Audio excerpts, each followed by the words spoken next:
Shiva Shiva Shiva Shiva Shiva Shiva Shiva Shiva Shiva Shiva Shiva.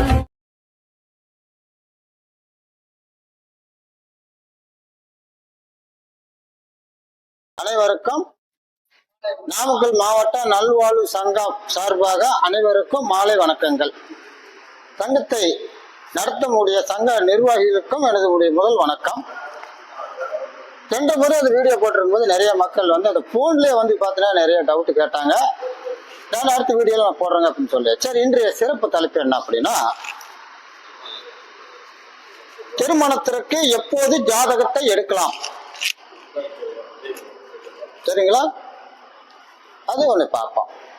எப்பவுமே வந்து போய் பார்த்தீங்க அப்படின்னா இசாபுத்தியே வேணும், வயசு வேணும். கவர்மெண்ட் நிர்ணயிக்கப்பட்ட வயது நமக்கு அது வச்சுதான் நம்ம போக முடியும். போய் 12 பண்ண முடியாது. மினிமம் 21 21 வயசு பார்த்துக்கணும். ரெண்டாவது, ஜாதகத்தை எப்போது நம்ம வந்து கேட்பாங்க, ஏங்க பொண்ணுக்கு வந்து வயசா இருக்குங்க, படிப்பு முடிச்சுட்டு வேலைக்கு போயிட்டு இருக்கிறாங்க. ரெண்டாவது வந்து இப்ப வயசு வேற ஆயிட்டு 25 ஆச்சு 27 ஆச்சு, வரன்னு பார்த்து ஏதாவது ஒரு இடத்துல கட்டி கொடுத்துருவான்னு கேட்பான். அப்போ ஜாதகம் இப்ப கொடுத்தா ஆகுங்களா அல்லது எப்ப கொடுக்கலாங்க? இது ஜாதகத்தை எப்படி நம்ம எடுத்து கொடுப்போம். அப்படி எடுத்து கொடுப்பது அப்படின்னா அவங்களுடைய ஜனன ஜாதகத்தில் புதனை எடுத்துக்கொள்ளுங்கள். புதன் தான் திருமணத்துக்கு ஃபர்ஸ்ட் பேஸ் மட்டம் போடுறதே அந்த புதன் தான்.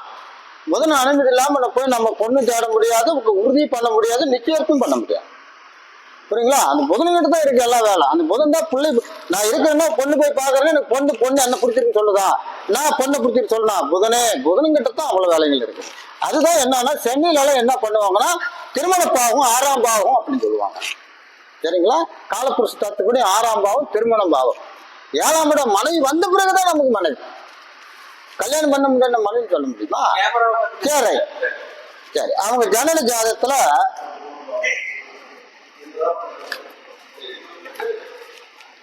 பாருங்க, புதனை வந்து அம்சத்துல தான் நம்ம எடுக்கணும். அம்சம் இது அம்சங்க, ராசி எல்லாம் அம்சம் புதன். இப்ப இந்த பொண்ணுக்கு வந்து போய் பார்த்தீங்கன்னா புதன் எங்க இருக்காரு அப்படின்னா எங்க இருக்காரு அம்சத்துல.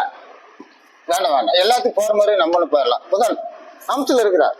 அப்ப இந்த புதனை கோச்சார சூரியன் கடக்கும் காலம் ஜாதகத்தை கொடுக்கலாம். இந்த காலத்துல கொடுத்தால் மட்டும்தான் கல்யாணம் வந்து கல்யாணத்துல முடியும். சரி, ஒருவேளை அம்சத்துல அந்த ஜனஜாதத்தில் புதன் இருக்கும் இடத்துக்கு சூரியன் இங்க வருகின்ற பொழுது இங்க வருகின்ற கொடுத்தாங்கன்னா ஜாதகம் 1 வருஷம் 2 வருஷம் தடவை போயிடும். ஜாதகம் எப்படி ஒரு குழந்தை பிறக்கிற நேரம் எப்படி முக்கியமோ அதே மாதிரி ஜாதகத்தை முதலில் எடுக்கக்கூடிய நேரம் அற்புதமாக இருக்க வேண்டும். அப்ப புதனை கடந்து சூரியன் புதனை கடந்து வரும். புதனை கடந்து அம்சத்துல இந்த பொண்ணுக்கு வந்து பாத்தீங்கன்னா இங்க இருக்காரு புதன்.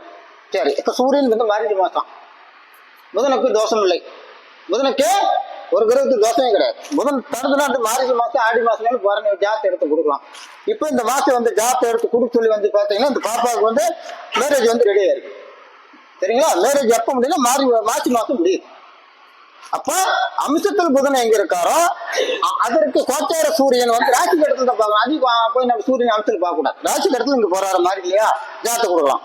ஒருவேளை புதன் எங்க இருக்காரா, ஒருவேளை அந்த பொண்ணு ஜாதத்துல அம்சத்துல புதன் எங்க இருக்காரா, அப்ப இது வந்து போய் தாய் மார்ச் மாசம் நீங்க கொடுத்தீங்கன்னா மாசி பங்குனி சித்திரை வைகாசிக்குள்ள கல்யாணம் ஆகிடும், சரிங்களா? இதுதான் ஜாதகத்தை. சில பேர்ல ஜாதத்தை கொடுத்தாங்கன்னா டப்புன்னு நமக்கு தெரியாது. ஜாதகம் கொடுத்தங்க அவங்களும் ஓகேனாங்க, நாங்களும் கல்யாணத்துக்கு கொடுத்துட்டு போயிடுவாங்க. இதுதான் காரணம்.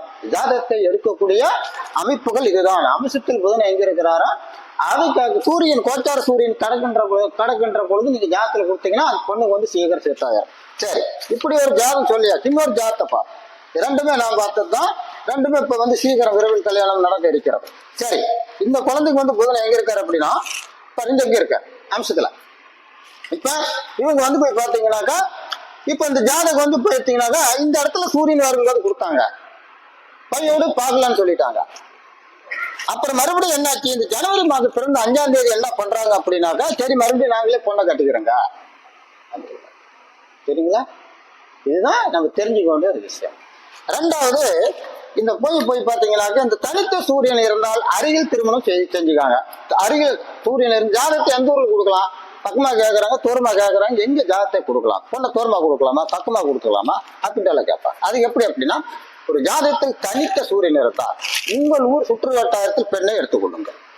சூரியனோடு ஒன்றுக்கு மேற்பட்ட கிரகங்கள் இருந்தால் தூரத்துல எடுத்துக்காங்க. இப்ப சேலம் நாமக்கல் மாவட்டம்னா சேலத்துல எடுத்துக்காங்க, ஈரோடு மாவட்டம் எடுத்துக்காங்க, இன்னும் 2 மாவட்டம் தாண்டி தூரம் போனாலும் பரவாயில்ல. வாழ்க்கையை நல்லா இருக்கணும் அப்படின்னா தனித்த சூரியனாக இருந்தால் தன்னுடைய சுற்று வட்டாரத்தில் எடுத்துக்கொள்ளுங்கள். சரிங்களா? ஒரு டவுன் பஸ் ஏறின போதும். சூரியனோடு ஒன்றுக்கு மேற்பட்ட கிரகங்கள் இருந்தால் அடுத்த மாவட்டத்துக்கு போயிருங்க. இப்படி செய்தால் திருமணம் செஞ்சா அற்புதமா இருக்கும். சரி, ரெண்டாவது ஒரே நேரத்தில் திருமணத்தை முடிக்கிறாங்க. சில குடும்பங்கள் தம்பதிகள் வாழ்றாங்க, சில தம்பதிகள் வந்து ஆரம்பத்தில் 2-3 மாசத்துக்கு பிரச்சனை வந்துடுது. அது எப்படி அப்படின்னா, தம்பதிகள் ஒற்றுமையாக வாழணும் அப்படின்னா முதல் தனித்த சூரியன் ஆண் ஜாதத்துல இருந்தால் அருகாமையில் கட்டிக்காங்க. வாழ்க்கையை நல்லா இருக்கணும்னா ஆண் ஜாதத்தில் தான் நம்ம பார்க்கணும், பெண் ஜாதகம் நம்ம போகவே கூடாது. ஆண் ஜாதத்தில் தனித்த சூரியன் இருக்காரா பக்கத்துல கட்டிக்காங்க. ஆண் ஜாதத்துல சூரியன் 2-3 கிரகங்கள் இருக்குதா அப்புறமா கட்டிக்காங்க. சரிங்களா? கணவன் மனைவி ஒற்றுமையாக இருப்பார். இந்த 30 கிரகங்கள் மாதிரி இந்த கிரகங்கள் பிரிவே கூடாது. சந்திரன் என்ற நட்சத்திர அதிபதி, சந்திரன் என்ற நட்சத்திர அதிபதி யாருன்னு பார்த்துக்கணும். 2 வரைக்குமே வரனுக்கு 2 பேருக்கும் கணவன் மனைவி சந்திரன் என்ற இருவருக்குமே சந்திரன் என்ற நட்சத்திர அதிபதி. சரிங்களா? இந்த அதிபதிகள் எங்க இருக்கும் அப்படின்னா ஆண் ஜாதத்துல இருந்தாலும் சரி, பெண் ஜாதத்துல இருந்தாலும் சரி. சரிங்களா? மொத்தத்துல இருந்தா ஒண்ணுக்குள்ள 3 கட்டத்துக்குள்ள இருக்கும். இருந்தா இதுக்குள்ள 3, இருந்தா இதுக்குள்ள 3, இருந்தா இதுக்குள்ள 3, அல்லது இதுல இருந்தா இதுக்குள்ள 3, இதுல இருந்தா இதுக்குள்ள 3. மொத்தத்துல வந்து ஒரு உதாரணத்துக்கு நம்ம வச்சுக்கோங்க. சந்திரன்ற நட்சத்திர விதி பரணின்னு வச்சுக்காங்க. பரணிகாரு சுக்கிரன், இது ஆண் ஜாதகம். சரி, பெண் ஜாதத்துல ஆயில்யம் வச்சுக்காங்க. ஆயில்யம் அதிபதி யாரு? புதன். புரியுங்களா? இது பெண் ஜாதகம். அப்ப ஆண் ஜாதக சுக்கிரன் வந்து இங்க இருக்கலாம், ராசி கடத்துல இருக்கலாம், அம்ச கடத்துல இருக்கலாம். பெண்ணுக்கு நட்சத்திராதிபதி புதன். அப்ப எங்க இருக்கணும்? இங்க இருக்கலாம், இங்க இருக்கலாம், இங்கேயும் இருக்கலாம், அல்லது சுக்கிரன் இங்க இருக்கலாம், இங்க இருக்கலாம். இந்த பத்துல வந்து இந்த 3 கட்டத்துக்குள்ள வந்து 2 பேருக்கும் 90 டிகிரிகள் இருக்கணும். சரி, ஒருவேளை இந்த புதன் ஆஞ்சாத்துல சுக்கிரன் என்ற சந்திரன் என்ற நட்சத்திரம் இங்க இருக்காரு, புதன் வந்து ஆயில்யம், புதன் வந்து இங்க இருக்காருன்னு வச்சுக்கோங்க. ஒருத்தர் இடத்துல அக்கபர் கண்டிப்பா குழந்தை பெருத்தனால பிரிஞ்சு போவாங்க. பார்த்த வரைக்கும் கணவன் மனைவி பேர பிள்ளைகளோடு இன்னொரு பேரப்பிள்ளைக்கு பேரப்பிள்ளை பார்க்கறோட ஜாத்தல அள்ளி போட்டு பார்த்தால் சந்திரன் என்ற நட்சத்திரம் 3 கடத்துல இருக்குங்க. ஒண்ணு மனைவி இருந்தாலும் சரி, கணவனுக்கு இருந்தாலும் சரி. உங்களுக்கு யாருக்கு இருக்குங்க? யாராவது சொல்ல முடியுங்களா? வேற யாராவது நீங்க யாருமே பேச்சு பிள்ளைங்களை எடுத்துரு இல்லைங்களா? சரி,